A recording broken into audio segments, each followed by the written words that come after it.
Bismillahirrahmanirrahim. Assalamualaikum warahmatullahi wabarakatuh. Alhamdulillahi rabbil alamin. Allahumma salli ala sayyidina wa maulana Muhammadin.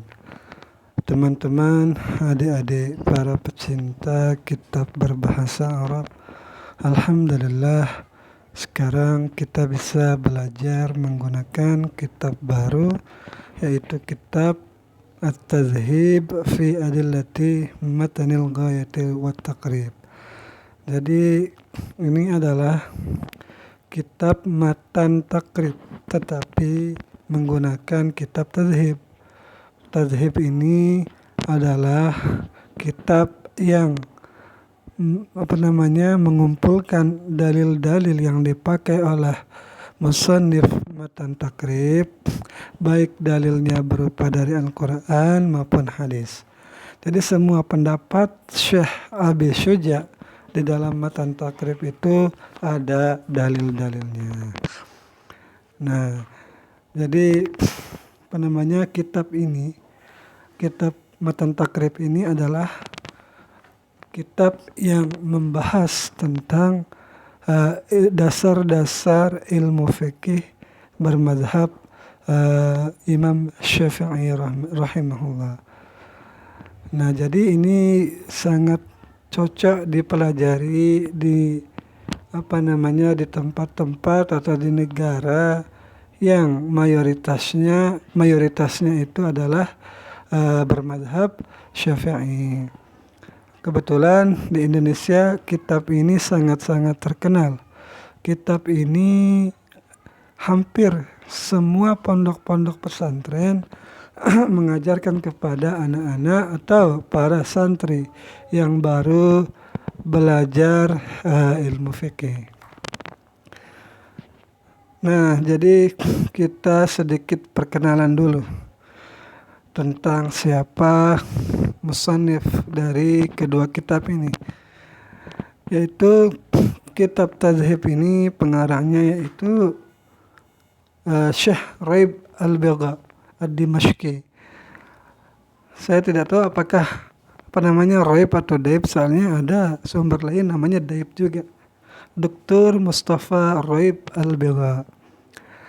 Nah, beliau adalah orang Damaskus. Damaskus itu Suriah kalau sekarang. Nah, kalau ini cukup namanya saja ya. Saya belum mencari di mana biografinya ini tentang Tadhhib ini. Sedangkan kalau untuk pengarang dari matan takrib ini, di sini sudah ada biografi beliau. Nah, pengarang dari matan takrib ini namanya adalah Syekh Al-Imam Al-Qadi Abu Syuja, dilahirkan di Basrah tahun 433. Ada yang mengatakan 434. Nah, 434 Hijriah. Beliau meninggal pada tahun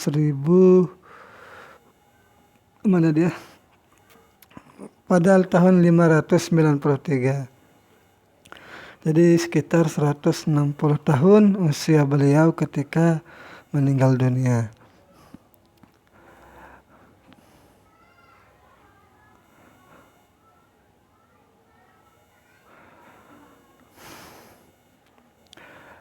Nah, beliau meninggal dunia atau dikuburkan di kota Madinah. Beliau lahir di Basrah, di Irak, besar di Isfahan, yaitu di Iran, dan beliau meninggal di kota Madinah.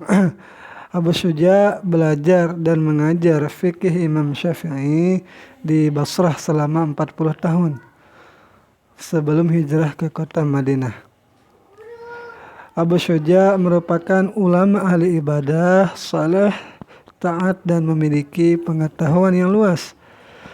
Nah, kepribadian dan keilmuannya ini menjadikannya ditunjuk sebagai qadi dan kemudian menjadi menteri di umur 47 tahun. Selama menjabat sebagai qadi, menteri, Abu Syuja senantiasa memutuskan hukum secara adil dan sesuai ajaran agama. Abu Syuja termasuk orang yang sangat dermawan dan welas asih. Nah, dia memerintahkan 10 pegawainya untuk berkeliling membagikan sedekah kepada masyarakat. Masing-masing dari 10 pegawai itu diberi tugas membagikan 1.120 dinar kepada orang yang berhak. Nah,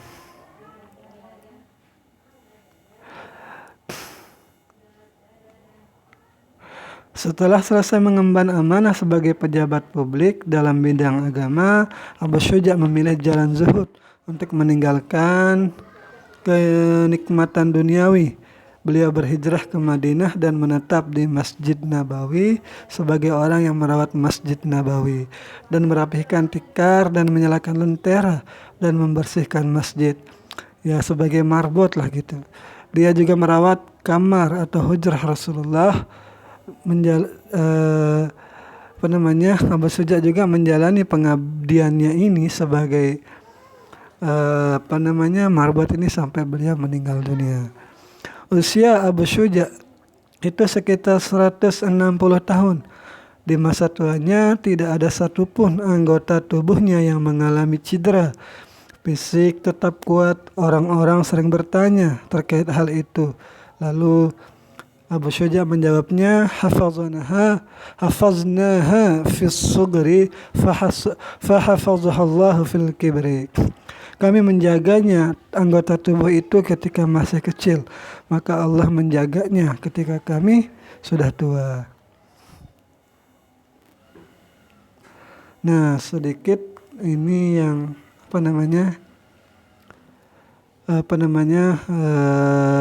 terjemah beliau. Nah, saya tambahkan sedikit, beliau itu mengarang kitab ini. Ada yang mengatakan bahwa Matan Takrib adalah satu-satunya kitab beliau. Tetapi walaupun jumlahnya cuma 1, tetapi sangat-sangat bermanfaat dan berkah. Semua orang mempelajarinya, semua zaman sudah mempelajari kitab beliau. Tetapi ada pendapat lain. Ada kitabnya yang lain, salah satu karya lainnya yang dinisbatkan kepadanya ialah kitab Syarah Al-Iqna' Liqadi Al-Qudat, Abi Al-Hasan Al-Mawardi. Saya juga tidak tahu kitab ini.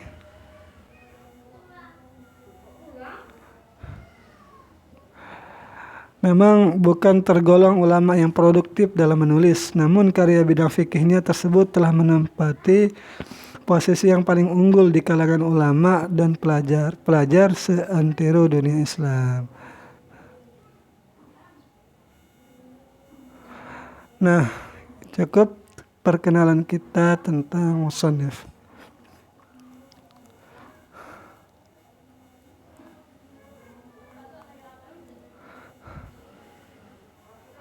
Saya ingin lihatkan di mana beliau besar ya.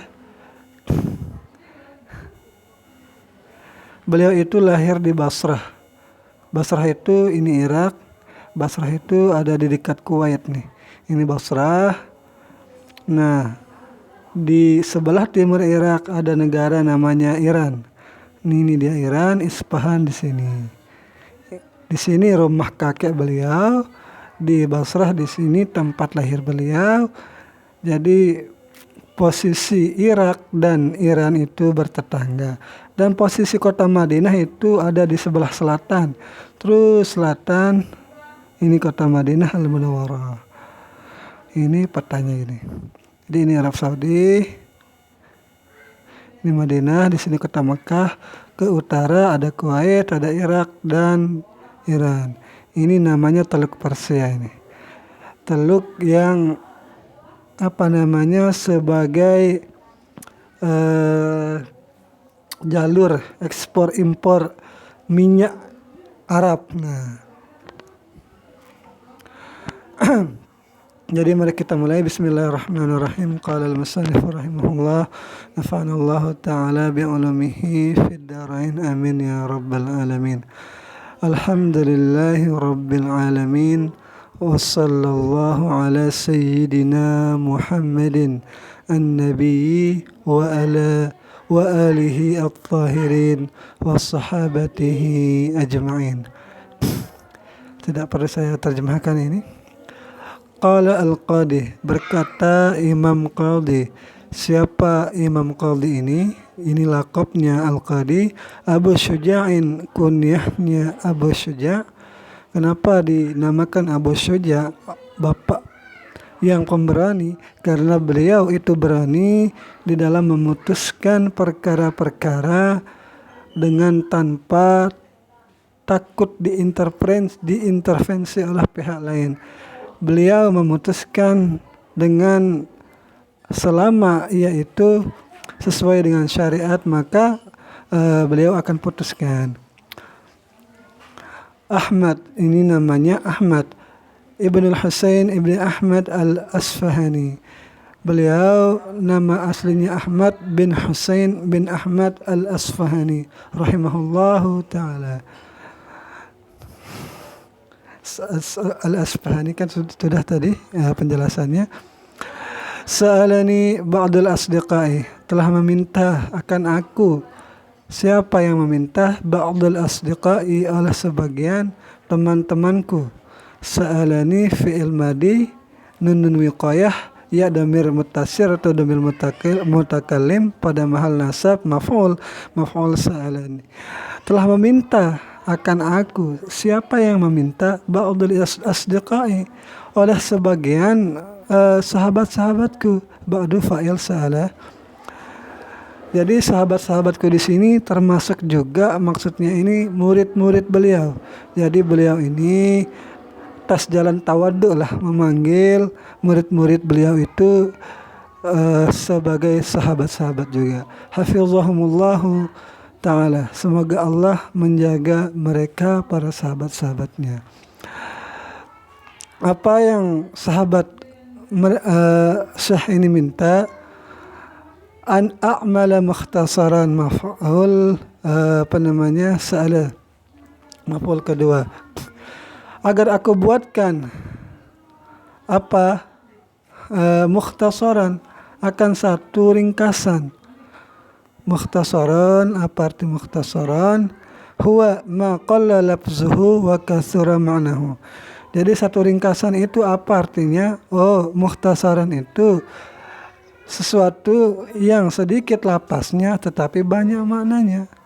Nah, fil fiqhi, yaitu satu ringkasan di dalam ilmu fikih, ala madhabil imam Syafi'i, yang berdasarkan madhab Imam Syafi'i rahmatullahi ta'ala, semoga rahmat Allah ta'ala alaihi, kepadanya Imam Syafi'i, wa ridwanuhu, dan keridhaan Allah. Fi ghayatil ikhtisari, di dalam ringkasan itu bentuk yang dikarang dari ringkasan itu ghayatil ikhtisar, itu sepuncak-puncak ringkas. Wa nihayatil ijaz, dan sehabis-habis singkat, sama artinya sebenarnya. Artinya beliau ini diminta untuk membuat satu kitab yang membahas tentang ilmu fikih berdasarkan mazhabnya Imam Syafi'i dengan bentuk yang paling ringkas. Nah, agar gimana? Liyaqruba 'alal muta'allimi darsuhu, agar dekatlah orang-orang yang belajar, para santri itu oleh mempelajarinya. Kenapa dia sedikit diminta? Agar nanti para santri-santri itu bisa mempelajarinya. Kalau terlalu panjang kan agak pusing juga nanti kalau santri-santri kan. Nah, jadi dibuatkan yang ringkas, paling ringkasnya sudah. Wa yashula 'alal mubtadi hifzuhu, dan agar mudah bagi para pemula, santri-santri, oleh menghafalnya kitab ini. Kan kalau ringkas itu cepat kita hafal. Eh, wa an uksiro, dan agar aku perbanyak, fihi, padanya ringkasan ini. Sudah dia ringkas agar mudah, agar gampang bagi para santri. Dan juga an uksira fihi, agar aku perbanyak pada ringkasan itu, minat taksimati, daripada pembagian-pembagian, wa hasril khisali, dan batasan-batasan perkara, biar sistematis, tidak tercampur bab sholat kepada bab puasa, bab zakat kepada bab nikah gitu kan. Jadi biar terperinci, biar sistematis. Oh, bab wudu saja. Nah, nanti bab istinja lah gitu kan. Nah, kalau sudah seperti itu secara sistematis, nah maka akan mudahlah para santri di dalam mempelajari ringkasan ini. Nah, fa'ajabtuhu, maka aku jawab sebagian sahabat-sahabatku itu, ila dzalika, kepada yang demikian, kepada membuat ringkasan itu, taliban lisabi, hal keadaanku kata ini hal sahibul hal, fa'il yang terkandung dari ajabtuhu ini. Jadi hal keadaanku meminta lisabi, bagi pahala, ragiban, dan hal keadaanku itu gemar atau mengharapkan ilallahi ta'ala, kepada Allah ta'ala itu, fit taufiqi lisawabi, itu di dalam ketaufikan bagi satu kebenaran. Jadi beliau meminta nanti kalau sudah mengarang ini agar diberikan taufik, agar apa yang ditulisnya itu benar, jauh dari kesalahan. Innahu, sungguh ia Allah itu, ala ma yasha'u qadir, atas segala sesuatu itu Allah itu berkuasa, atau berkuasa itu qadir ya. Wa bi'ibadihi, dan kepada hambanya Allah itu, latifun khabir, beliau maha lembut lagi maha mengetahui. Nah, selanjutnya itu adalah kitab tentang bersuci. Nah, ini saja mukadimahnya yang bisa saya sampaikan. Semoga ada manfaatnya. Sekian, wassalamualaikum warahmatullahi wabarakatuh.